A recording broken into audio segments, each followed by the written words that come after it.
Hello, hello, hello. It is me, your True Hill Phenom SP3. We are here for another exclusive interview for True Heels BTR Between the Ropes with one of my favorite wrestlers in the game today, the baddest of all time, CEO of Shane Taylor Promotions, that man that goes hard in the paint, Shane Taylor. What's going on, brother?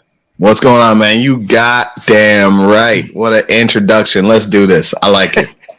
Yes, I am here to ask the hard-hitting questions. I already warned you before we started recording here. A reminder to everyone watching us on YouTube, drop a thumbs up on the video, share it with your friends, subscribe if you are new, and of course, go out of your way to follow Shane Taylor because you have one of the most entertaining Twitter pages or social media games out there, period, sir. How do you have so much fun with, you have such the serious character when we see you on ROH television, see you on independent promotions, but I swear you have the most fun on social media. How do you kind of go between the two sides of yourself? Just depth, man. There's more to myself, there's more to my guys than what people get to see, for 10 to 20 minutes at a time on their TV screens, right? Yeah. So we do a little bit of everything, man. And I like, one of the things that I like to do most is just be very transparent with people and let them know, this is the kind of stuff that I think about. You know what I mean? This is the kind of stuff that goes through my mind. You know what I mean? Just all the time. And so many people take social media so seriously. And while it's a great tool for marketing and promotion and things like that, you got to understand too, it's not the end all be all of your life. You know what I mean? Things exist outside of social media. So we just try to have fun, and we'll talk about, random things like how many elbow pads The Rock might have lost in his career, or just thinking about things like Rudolph the Red-Nosed Reindeer, for example, right? I had a buddy of mine talk about, hey, what if we got the story wrong? And I'm like, what? He's like, listen to me. So what if because we know history is written by the winners, right? What if this is true? Rudolph and all those people weren't kids? What if they were grown-ass reindeer, right? And Rudolph had a drinking problem. That's why his nose was red. Okay. And he wasn't up. He was, all the reindeer games, all that stuff that he was invited to were just functions, parties that he happened to show up at and just mess up every single time. So they didn't want Rudolph around, not because they were excluding him, but because he was just messing stuff up. And now we've celebrated him as his hero, right? Who came in and saved the day. And then in reality, he was the villain this whole time. And I was like, damn. You know what I mean? But this is the kind of stuff that goes through my head. People be like, are you on drugs? No, this is just how my brain works. It's just how it works. Take the ride with me. I love taking the ride on your Twitter handle with your one must go. You always seem to choose violence over there. So I did prepare some one must go. Right. We will get into the nitty gritty at the end of our conversation here. But since you mentioned we're in the holiday spirit, I do have one to start us off. One must go with Black Christmas movies between The Preacher's Wife or This Christmas. Ooh. Damn. See, I told you I'm coming hard with these questions, man. I like it. Here's the thing. I'm going to have to say This Christmas has to go. Although I believe it's the more wholesome movie. Because we have to understand, right? There's no way I'm tossing out a Denzel joint. That'll get you killed, right? But let's remind everybody that The Preacher's Wife, Denzel was on some shady shit as the angel. Let's just be 100. It's The Preacher's Wife, right? So we've already established the preacher has a woman. It's this lady. And here comes Denzel trying to slide in and be that guy. And we all know that guy. We all some of us have been that guy. Right? So I'm not judging nobody, right? But Again, I feel like Denzel was, he's lauded as this angel and hero, but he was kind of the villain. He was kind of the villain, if we're keeping it real, So yeah, I'm as much as I love, as much as I appreciate Denzel, we will keep The Preacher's Wife because it's a classic movie. Yeah. But just for the record, he was the villain in the movie. I appreciate you mentioning that, because that was one of the things that always caught my eye, especially watching it as a kid. I was like, wait, why is he so close to Whitney and he's not? I'm saying, right? And then nowadays, right, people be like, oh, you should just be blindly trusting. No, I'm not dumb. Okay? Look, I'm not saying don't have trust. I'm not saying none of that, right? All well and good. But if I clearly see this cat over here clearly getting too close, I'm gonna be like, hey, back up, my guy. You know what I'm saying? It's just being intelligent, right? Yep. But man, come on now. People like to turn a blind eye to those things, especially in the Disney movies. But I respect you for mentioning that. But we are winding down. Like I said, we're heading into Christmas, but we're winding down 2021. What a year you've had with Shane Taylor Promotions, 6-man tag team champions over in Ring of Honor. Of course, finishing up Ring of Honor, just coming off the heels of Final Battle 2021, end of an era. How do you look, like, standing back now, coming out of 2021? How do you view it as far as where your career is now and how much growth you've made over the past 12 months? It's exciting. Final Battle was bittersweet. We lost the 6-man titles to the Righteous. Obviously, we wanted to end the notes, to end the year still champions, still dominant. But these things happen. We were champions for well over 300 days, have the longest reign in history, minus, COVID padded stats, you know what I mean, for guys that didn't even wrestle. So we were out there. We have the longest reign, the most defenses. We feel as though we brought those titles back to prominence, made them a talking point again. So for us, we've enjoyed this entire run. Myself individually, obviously going out there with Kenny King, who I will say for the rest of my career has probably been one of the most underrated performers, underappreciated performers in the last 20 years of this game. To go out there with him and put a cap on an incredible story. And be able to tell some of our stories through our perspectives, right, has just been incredible. In the media, on TV, music, you see, violence between us all the time, right? But a lot of it is reckless and needless, right? But we wanted to go out there and tell a story from a different angle. Yes, you're seeing us fight, right? But what you're seeing us fight about isn't because one of us has something the other doesn't have. It's not because we're not fighting over colors. We're not fighting over jewelry. We're not fighting over like any of the BS people talk about. We are fighting because Kenny sees a potential in me that I didn't necessarily lose in myself, but that I put a backseat on. And he saw all the potential in me to go out there and do something that he didn't get to do, which was become a world champion. But my focus wasn't on that. It was on the team. And while the team is first and foremost, being a world champion is an individual thing. You need to be able to take that next step, be that leader, and be the person that's able to sort of shut everything out and accomplish that. And in the match with Roosh, he felt as though I wasn't ready to do that yet and didn't want to see me waste an opportunity to make history, to change the game.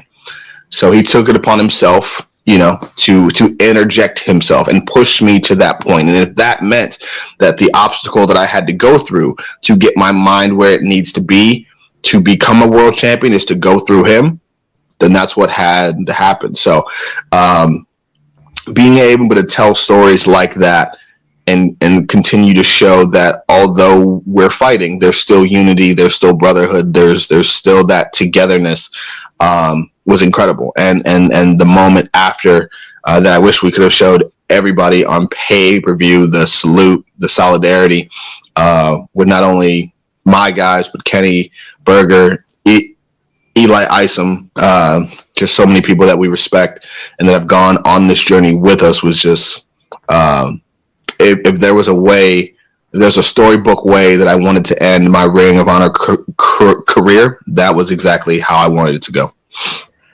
I know you said a lot in interviews going into the event that you wanted this to be like a lasting memory, and to tell you as a fan that was watching the show, that was probably like the best presentation of any match, because that video package kind of, even for anyone who wasn't following for the past couple of months the story, that video package kind of told it all, and the passion that you had in your speech as well as Kenny and his kind of got you into the mind state of where you guys were at going into that fight without honor. Do you think that you accomplished your goal in leaving that type of lasting memory with the type of violence and that? Well, I would just say I was praying for you guys when you guys were on top of the ladder, and especially when you're telling the guys like, I don't know about that. Well, here's the thing. Here's the thing, right?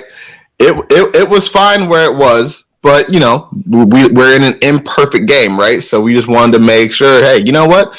If we doing this, hey, let's go. You know what I mean? So it was cool until homie pushed it. So he's lucky I didn't find him the rest of the evening, but it is what it is. But yeah, we wanted to pay homage to some of the fights without honor in the past, namely Steen and Generico matches that defined their era, and we were looking to define ours and absolutely leave a lasting impression on our time in Ring of Honor. Neither one of us were able to claim that top spot. There's a lot of reasons for that, talent not being one of them. But we wanted to make sure that we went out there and absolutely stole the show. And I think from all the things that I've seen, we accomplished that goal. And you haven't made it any secret on social media, that moment after the match was what you really wanted, that lasting, image for your final match in Final Battle. Like, how in ROH, how did you respond when you found out that they kind of cut away to that CM Punk promo before you were able to get that image on the actual pay-per-view? I mean, it's disappointing. And it's not, Punk's fault or anything else like that. I'm not trying to blame him or anything else. It's one of those things, man. Like, Ring of Honor's first slogan was fiercely independent. That's something that resonates with me.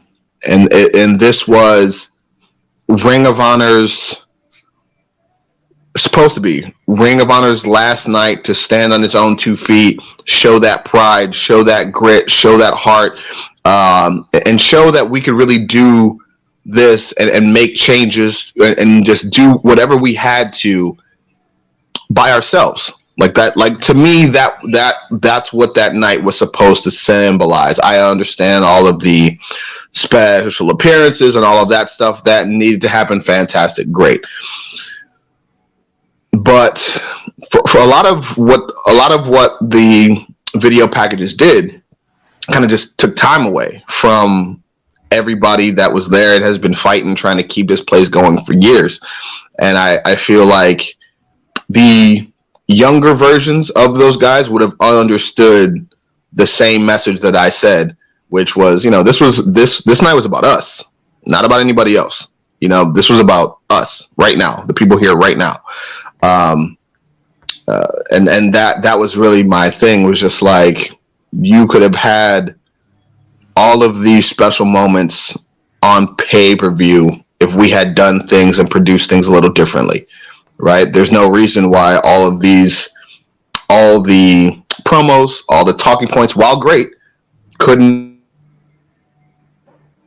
have been put out the week of Final Battle on everybody's individual social medias. Hey, order the pay-per-view. Hey, we love ROH. Hey, go see the show, right? All of that could have been done, right? And you could have saved about 45 minutes or so on this pay-per-view for talent to go out there and absolutely showcase everything that they had to showcase, which was my only point. You know what I mean? This was supposed to be about us. And if anybody's upset about that, then they can just be upset. But, you know, I feel as though if you have asked the younger versions of everyone else what they thought, they would have agreed with me.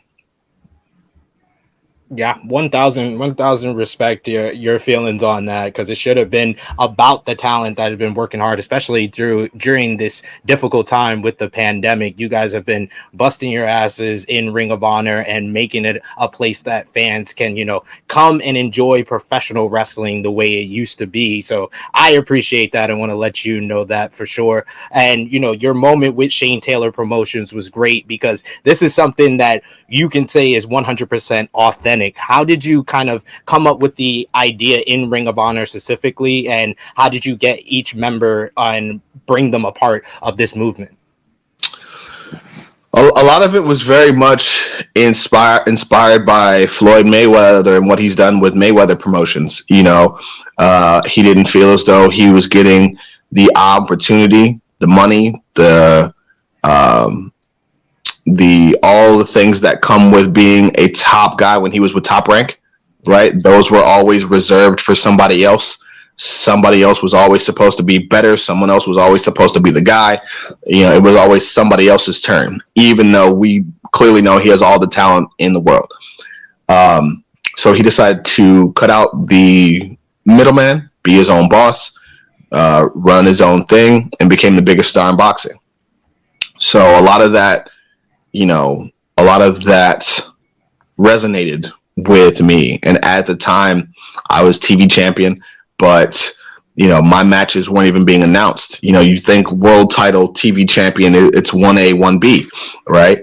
And I had seen how TV champions were treated in the past, whether it was Taven or Kushida or Ishii or Strong or whoever it was. You know, it was always top billing, name and lights, special international dream match opponents every single time. So here I am. I win the TV championship, and I'm thinking it's my time. Here we go. All the work from when I started day one to now, here it is, and nothing. No international dream opponents, no name and lights, no nothing. It was just, you know, at half the time I had to announce myself that I was on the card.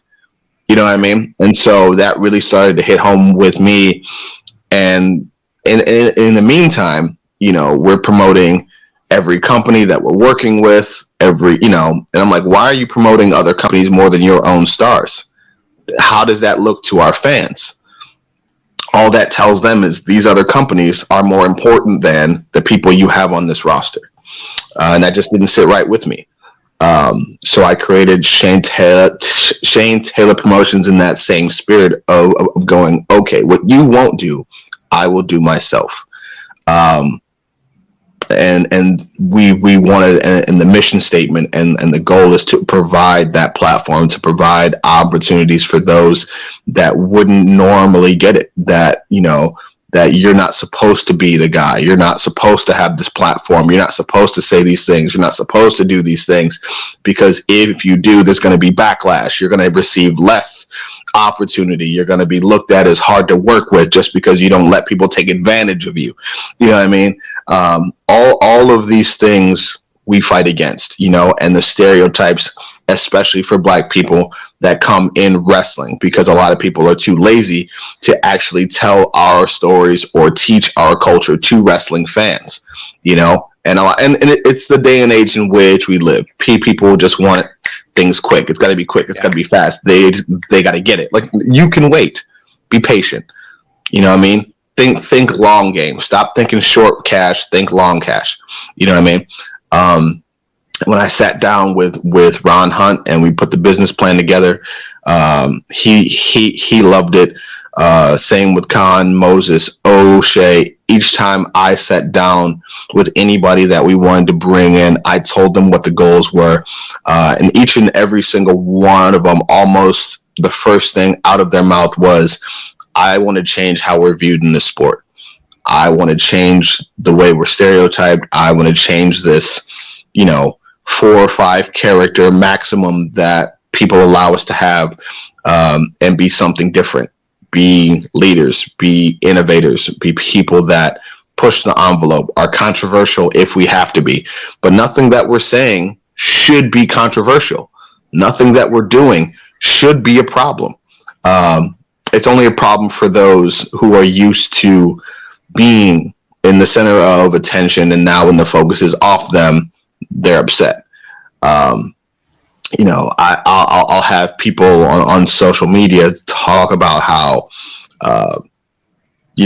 well, you should be thankful that so-and-so gave you this opportunity, not understanding the fact that if I let other people guide my career, none of this would have happened. Yeah. I made this happen. We made this happen because we busted our ass and we forced it to happen.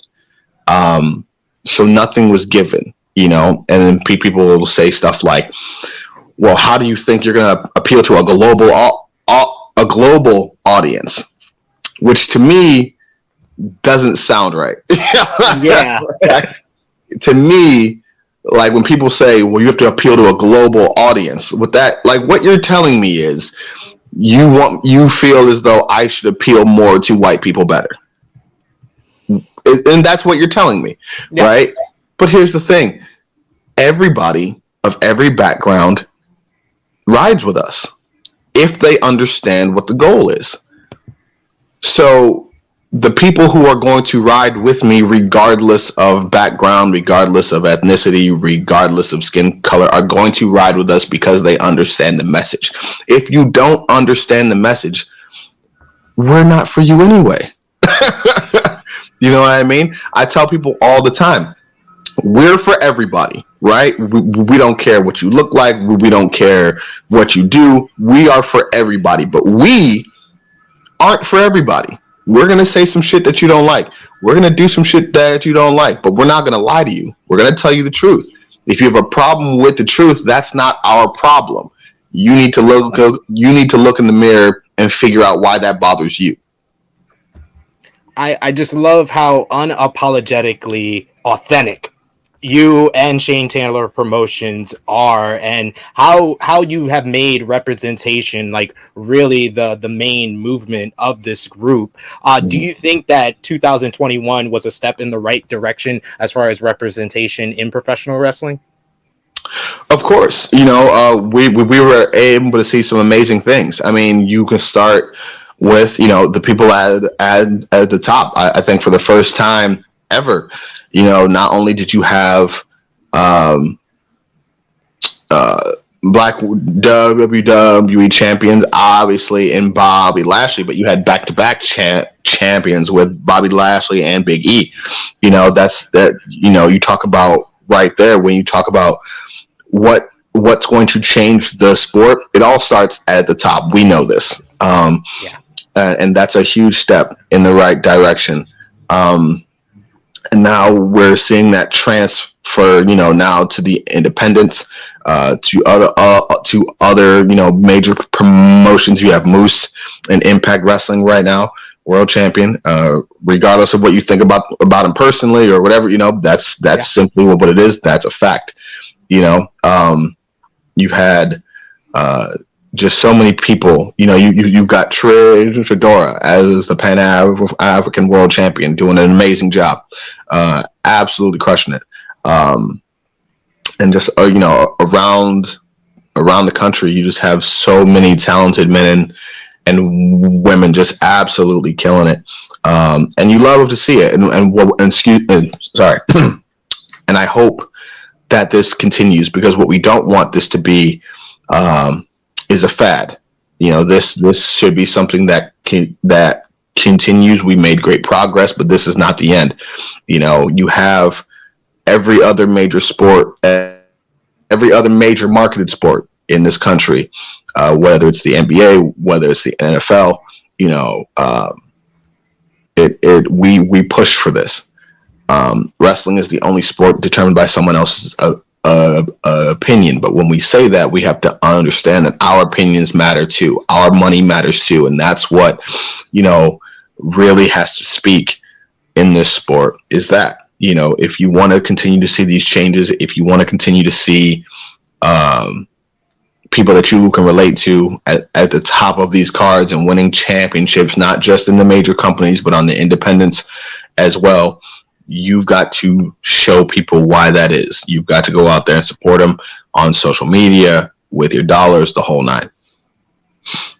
Yeah, I just really appreciate how much you kind of talk about that, because it's one thing to kind of be the person on the television screen, be in the representation, but it's another to kind of preach about it and kind of push the movement and getting more representation out there. And you do such a great job of that it's even made people like myself, who just do a podcast, but now I talk about it more because you have been able to talk about it. So I just want to tell you how much I appreciate you for doing that. But one of those groups that kind of represented for me when I was growing up as a kid was the Nation of Domination. And you get a lot of times that people compare Shane Taylor Promotions to Nation of Domination. Do you take that as a compliment? And what do you think is the main difference between STP and the Nation?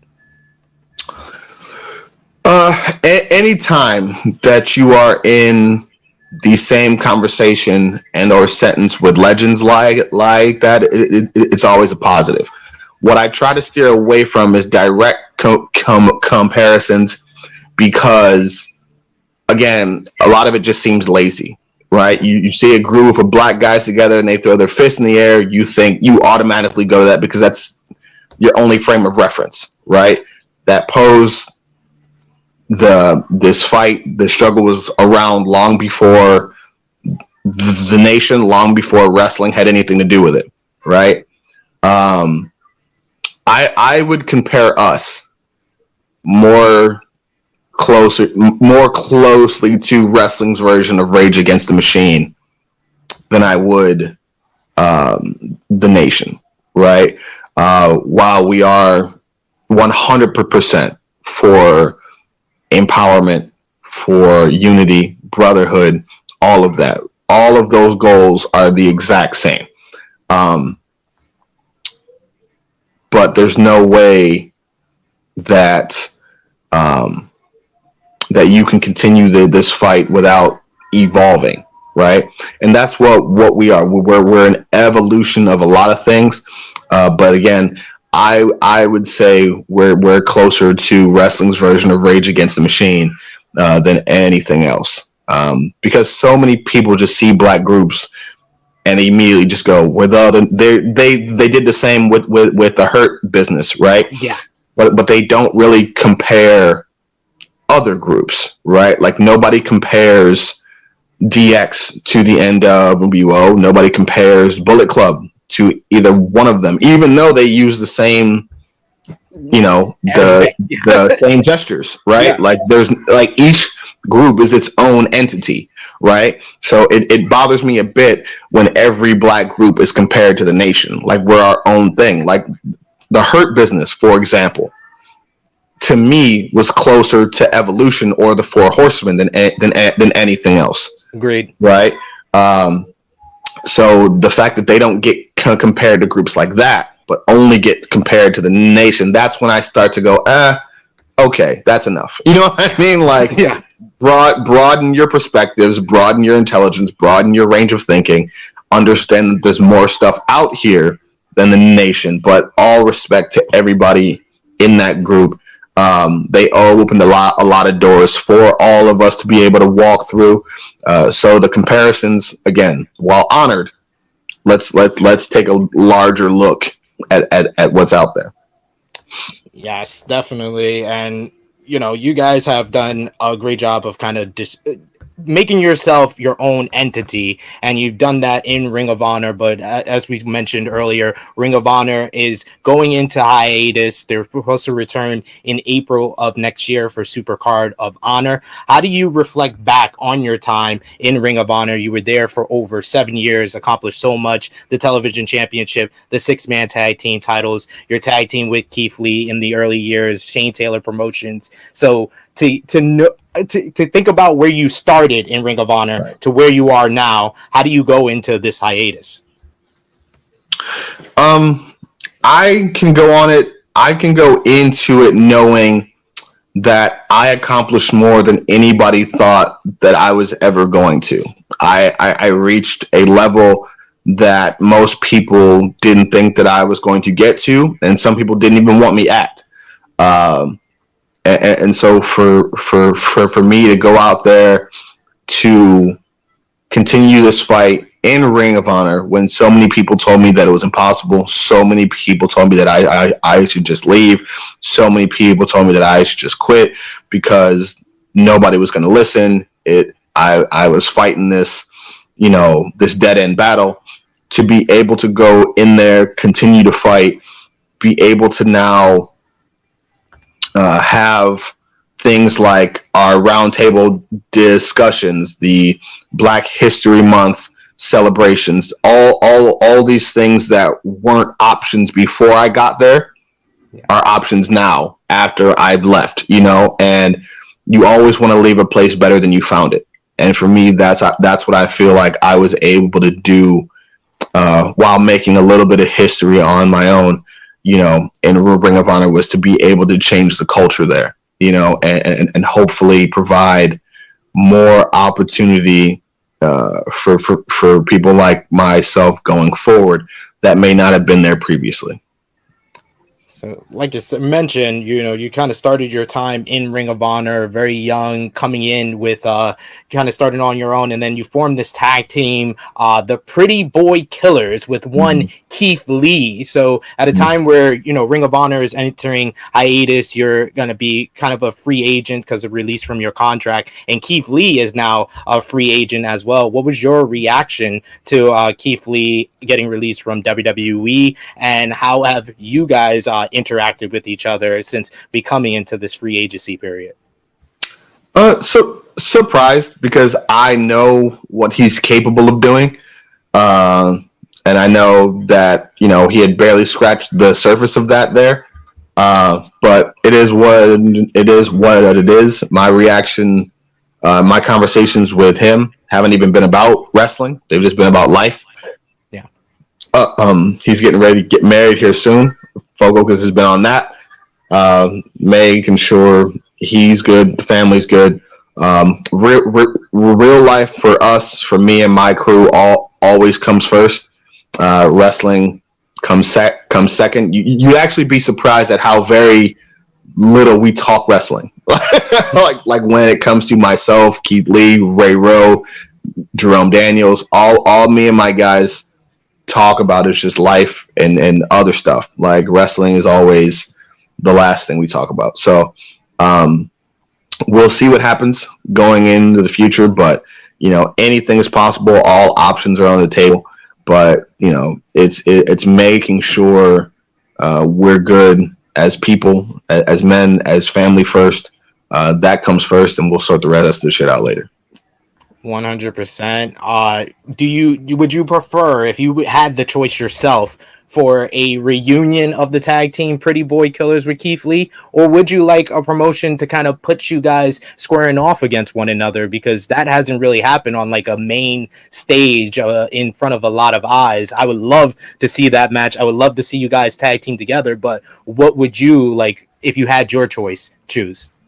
Oh, it's a good question. I mean, both. I mean, I would like to team up with him again, just to see what the growth has been like from my end, from his. See how that would stack up against some of the best tag teams in the world. both of us thrive off of competition. So that would be something that would be, great to just test ourselves. And then, of course, what better way to test yourself than against each other, So at some point, he's had the matches with Dijak. He's had the matches with Ray Rowe. We haven't had to have that fight yet, so he can bring all of his confidence, swagger, his singing, all the stuff he does so well is charisma. I'm gonna bring these two hands, and we're gonna see who, and we're gonna see what happens if that's ever the case. So either one, man, would just be cool. It's my guy. We're gonna go out there and lay it all out there. Any promotions watching, get it done. Call them up with the good numbers and get this done. I want to see either one for sure. But heading into 2022 with the landscape opened up, what is your goals going into the new year? Oh, my goals are to take over everything. There's a lot of places out there with opponents that I'd like to get in the ring with, opportunities that I'd like to take.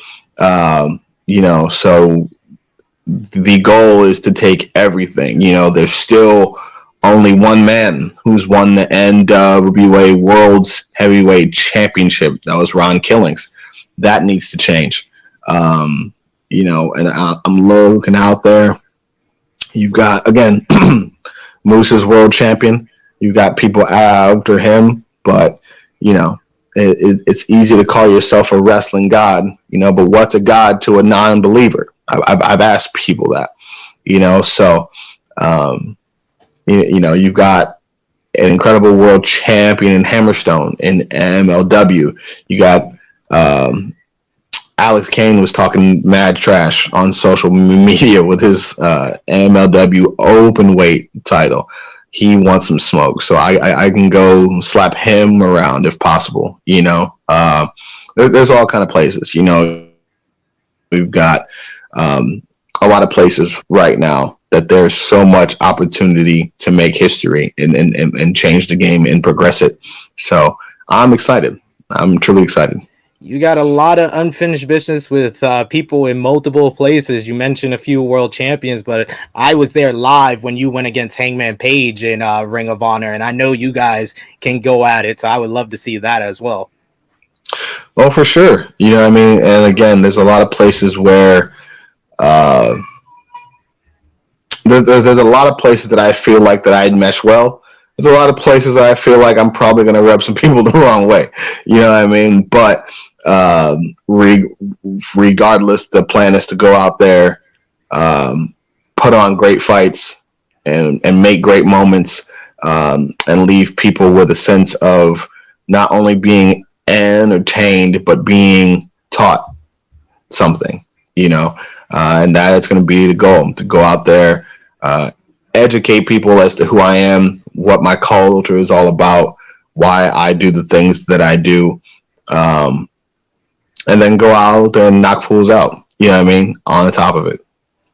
That's what I love to do. You love to knock people out and choose violence. So like I said, we're going to end things off with One Must Go. So I don't make it easy. You and AJ, Francis, y'all make it kind of easy for people on Twitter. Y'all give them 4 choices. I'm giving you 2.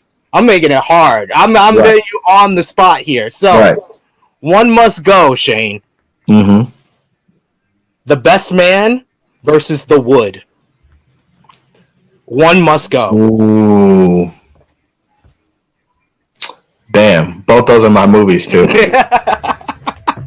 Both those are my movies, too. Okay. Best Man's got to go. And I say that because at least in The Wood, they were kind of saving their friend from being stupid, right? So they're coming together, to to make a man out of him, right? To not, let him make a mistake and ruin a great, relationship and opportunity in, I believe, Mia. No, Mia was the wife in The Best Man. Yeah. I can't remember the lady's name. That was his wife in The Wood. But regardless, The Best Man's got to go because they were helping him as opposed to the best man where, you know, he slept with his boy's girl and all this other stuff and there's just too much drama. So the best man's got to go. Damn, but that hurt though. Brown Sugar. Because Quentin Spivey is my dude. I got another hard one for you. Right. Brown Sugar versus Love and Basketball. Love and Basketball's got to go. Ooh. Brown Sugar was dope. I always hated the way, like, Omar Epps' character, like, he just never, like, it just ended so badly for him. You know what I mean? Yeah. Like, it was just like, damn, bro. Like, they just, every step of the way was just like, damn, you know? And with Brown Sugar, it was like, no, you know, he had this idea. He's doing this thing. He's got this record label going. She believes in him. It's just a much more positive feeling at the end of that movie than Love and Basketball. That is true. That is true. I never thought of it that way. I would have picked Love and Basketball, but I respect your decision there. But Sanaa Lathan, though. Can we appreciate it for a minute? Oh yeah. That's why I had to include a Sanaa Lathan one must go, of course. But my final one is very important because Shane, like you said, you know, you got the holidays coming up. You're a family man. I'm a family man myself. I have twins, or 1-year-old twins. So this is a very important one must go here. Yes, thank you. Right. Mike Lowrey versus Marcus Barnett. Because when I was a kid, I would have always said Mike Lowrey. But being an adult, being married with kids, I understand Marcus Barnett a whole lot better than I did when I was a kid. So one must go, Mike Lowrey or Marcus Barnett. Here's the thing, right? We all wanted to be Mike Lowrey, right? We all did, right? But being a grown man, you have to accept certain truths and realities, and that is not everybody can be Mike Lowrey. That's not everybody's role to be Mike Lowrey. You know what I'm saying? And to be fair, you know, not everybody can be Marcus Barnett either. True. You know what I mean? So a lot of people don't fit either role. But yeah, being who I am, being like the way I live my life, Mike Lowrey's got to go. Mike Lowrey's got to go. It's all about Marcus Barnett and making it happen for the babies. You know what I'm saying? For the kids, doing what you got to do. And yeah, like, and who wants to be in unnecessary gunfights? Like, I mean, for real. Like, I'd be pissed if I was like, bro, this was just supposed to be a routine thing. Why are we in a gunfight? We have a problem. You know what I mean? Like, this didn't have to happen. Dude couldn't even do a friendly race with Marcus in the last movie. He got gunned down by his own kid. You know what I'm saying? Like, bruh, it's wild. It's wild. Respect it for sure. And I'm going to be on the lookout for more One Must Go whenever you choose violence on social media. But I want to thank you so much, Shane, for joining me on True Heels BTR. Please let the people know where they can find you on social media and how any way they could support you, you know, in the meantime during this time right now. At Shane216 Taylor on Twitter and Instagram. All the links for the merchandise are right in the bio. So if you are in the merch buying mood and or the gift giving mood, it's the holiday season, go ahead and click those.